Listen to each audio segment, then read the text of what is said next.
अस्सलाम वालेकुम। आज हमारे पास न्यूमेरिकल एनालिसिस का नेक्स्ट टॉपिक है I double L conditional system. I think इसे आई डबल एल ही कहते हैं। A small change in equation gives a huge change in a solution is called I double L conditional system. मतलब कोई हमारे पास equation है, उसमें हम बहुत ही छोटा सा चेंज करते हैं और आंसर जो है, सोल्यूशन जो है, उसमें बहुत बड़ा चेंज आ जाता है। फॉर एग्जांपल, पहले हमारे पास जो इक्वेशन थी उसमें हमने उससे हमारे पास सोल्यूशन जो था, इक्वेशन का सोल्यूशन जो है हमारे पास आ रहा था, यानी कि एक्स की वैल्यू आ रही थी, फॉर एग्जांपल 5 आ रही थी। अब हमने इक्वेशन में सिर्फ 0.000001 का चेंज किया तो हमारे पास उसकी वैल्यू 5 से चेंज होकर डायरेक्ट हमारी वैल्यू जो आ गई है वो अब 15 आ गई है। यानी कि इतना बड़ा चेंज आ गया। हमने इक्वेशन को बस थोड़ा सा चेंज किया है, लेकिन जो सोल्यूशन है उसका वो उसमें बहुत बड़ा चेंज आया, जिसे हम I double L conditional system कहते हैं। इसके एक एग्जाम्पल आप लोग करवाते हैं जिससे आप लोग को अच्छे से पता चल जाएगा। मैंने एक एग्जांपल ले लिया है, दो इक्वेशंस ले ली, x1 plus x2 equal to 1.01, x1 plus x2 equal 2.01। दो इक्वेशन ली। इस इक्वेशन में से हम वैल्यू निकाल सकते हैं। इस इक्वेशन 1 इम्प्लाइज डैट हो जाएगा x1 इक्वल आ जाएगा 2 माइनस x2।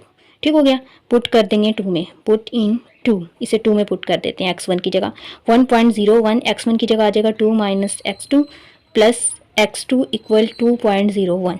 ठीक हो गया। ये हमारे पास हो जाएगा 2.02 minus 1.01 x2 plus x2 equal 2.01। ये हम करेंगे 1 दोनों x2 है, 1 माइनस 1.01, तो हमारे पास आ जाएगा माइनस 0.01 x2। ये उधर जाके माइनस होगा अगर 2.01 माइनस 2.02, 2.01 माइनस 2.02, तो हमारे पास आ जाता है माइनस 0.01 x2 इक्वल आ जाएगा माइनस 0.01, मतलब x2 इक्वल आ जाएगा 1 के इक्वल। ठीक हो गया। पुट इन इक्वेशन 3, इसे इक्वेशन 3 कह दें। ठीक हो गया। यहाँ जहाँ से वैल्यू निकाली थी इसे इक्वेशन 3 कह दें। इसमें x2 की जगह ये वैल्यू 1 पुट कर लेंगे। x1 इक्वल 2 माइनस 1, तो x1 क्या आ जाएगा 1। ठीक हो गया। ये हमारे पास वैल्यूज आ रही। अब हम क्या करते हैं, इक्वेशन में थोड़ा सा चेंज लाते हैं। इस इक्वेशन को वैसे रह देते हैं, चेंज लाते हैं। पहली वाली इक्वेशन ऐसे ही रहने देते हैं। सेकंड में चेंज करिए, 1.01 है, हम इसे कर देते हैं 1.001। ठीक हो गया। मतलब 0.009 का चेंज किया है हमने। x1 प्लस x2 इक्वल 2.01, सिर्फ इसमें हमने 0.009 का चेंज किया है। अब हम सॉल्व करें, इसे इक्वेशन 1 कह दें, इसे इक्वेशन 2 कह दें। Equation 1 implies that x1 equal आ जाएगा 2 माइनस x2, पुट इन 2, इसे 3 कह दें। ये आ जाएगा 1.001 1.001, x1 की जगह आ जाएगा 2 minus x2 plus x2 equal 2.01। ये हो जाएगा 2.002 minus 1.001 x2 plus x2 equal 2.01। ठीक हो गया। 2.002 ये इधर आके माइनस हो जाएगा 2.01 इक्वल, ये उधर जाके हो जाएगा, ये दोनों उधर चल जाएंगे, जाके हो जाएंगे, ये प्लस हो जाएगी, उधर जाके माइनस 1.001 x1 माइनस x2। इनको हम माइनस करें 2.002 माइनस 2.01, तो हमारे पास आएगा माइनस 0.008। ठीक हो गया। अब इसको करें अगर हम 1.001 माइनस 1, तो हमारे पास आंसर जो है वो आएगा 0.001। इसके साथ x2 भी आ गया। ठीक हो गया। ये x2 था, ये इधर आके डिवाइड हो जाएगा, minus 0.008 divide 0.001 x2।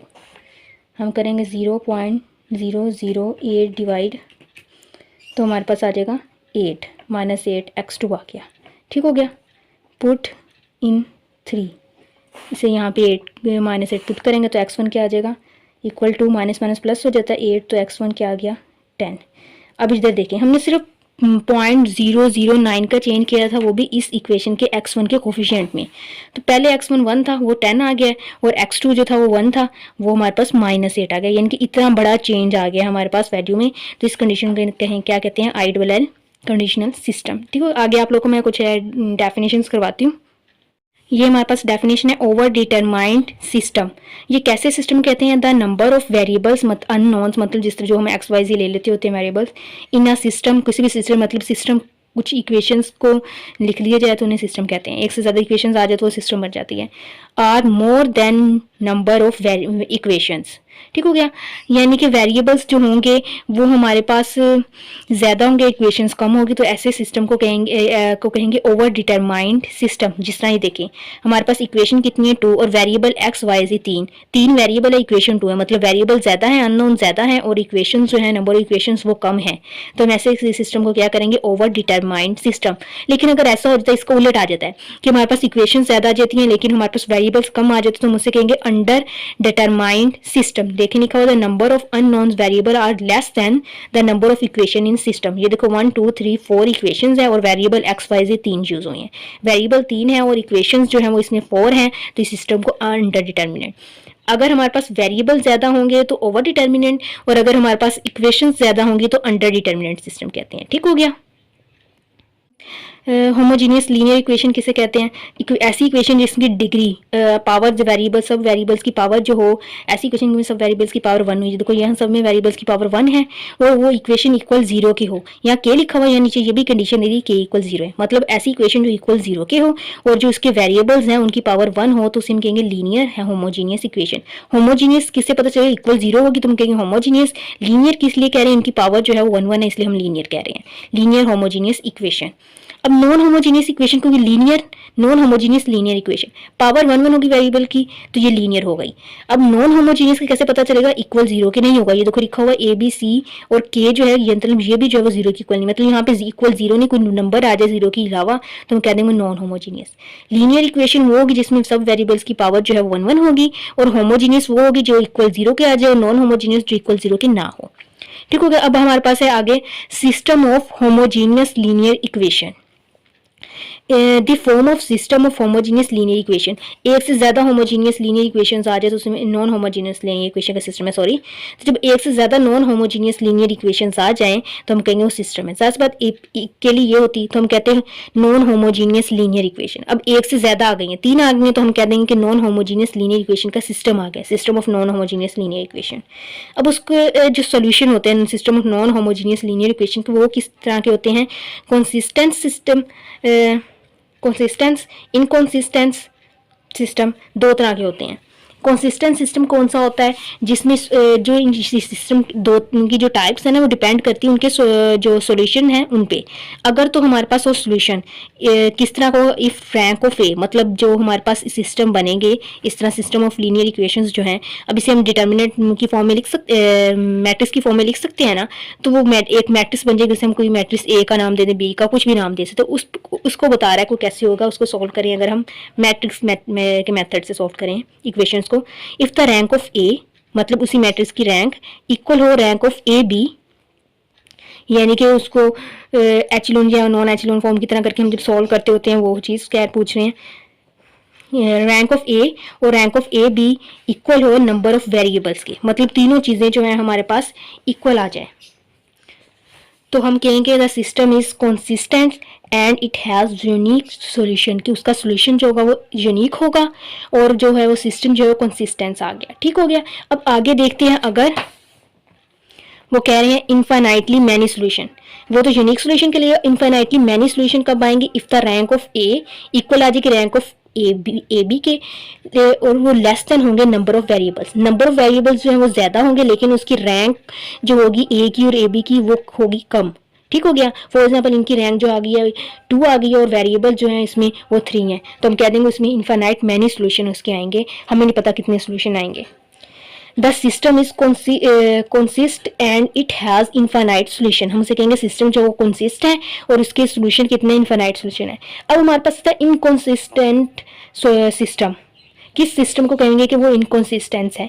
If the rank of A does not equal rank of A B, यानी कि बाकियों में रैंक ऑफ ए और ए बी इक्वल आ रही थी, उसके बाद हम नंबर ऑफ वेरिएबल्स चेक कर रहे थे ना, यहाँ पे रैंक ही दोनों की आपस में इक्वल नहीं आएगी, तो फिर नंबर ऑफ वेरिएबल्स का आगे कोई चेक करने का जरूरत ही नहीं पड़ेगी। तो जब ऐसी हो जाए कि दोनों की रैंक इक्वल ना आए तो हम कहेंगे the system is inconsistent and solution does not exist, solution ही उसका एग्जिस्ट नहीं करेगा। 2 तरह के सिस्टम होते हैं इक्वेशन के हमारे पास, system of linear homogeneous linear equations जो हैं वो दो तरह के सिस्टम होते हैं उसके। एक तो होता है कंसिस्टेंस और एक होता है इनकॉन्सिस्टेंट। इनकॉन्सिस्टेंट होता है जहाँ पे मैट्रिक्स जो है ए उसकी रैंक और ए बी की रैंक जो है इक्वल नहीं आएगी। तो फिर अगर वो इक्वल नहीं आएगी तो फिर हम कह देंगे कि वो जो है उसके सोल्यूशन भी कोई एग्जिस्ट नहीं करता। लेकिन अगर वो उन दोनों की रैंक इक्वल आ जाए और रैंक जो है वो नंबर ऑफ वेरिएबल से छोटी हो तो हम कह देंगे कि इसका सिस्टम तो कंसिस्ट है लेकिन इसके जो सोल्यूशन है वो इनफाइनाइट है। लेकिन अगर उसकी रैंक और ए बी की रैंक भी इक्वल आ जाए और जो नंबर ऑफ वेरिएबल्स हैं वो भी इक्वल आ जाए, जितने वेरिएबल उतनी उसकी रैंक आ जाए, तो फिर हम कहेंगे कि वो सिस्टम तो कंसिस्ट है लेकिन उसमें जो सोल्यूशन है वो यूनिक है। ठीक हो गया।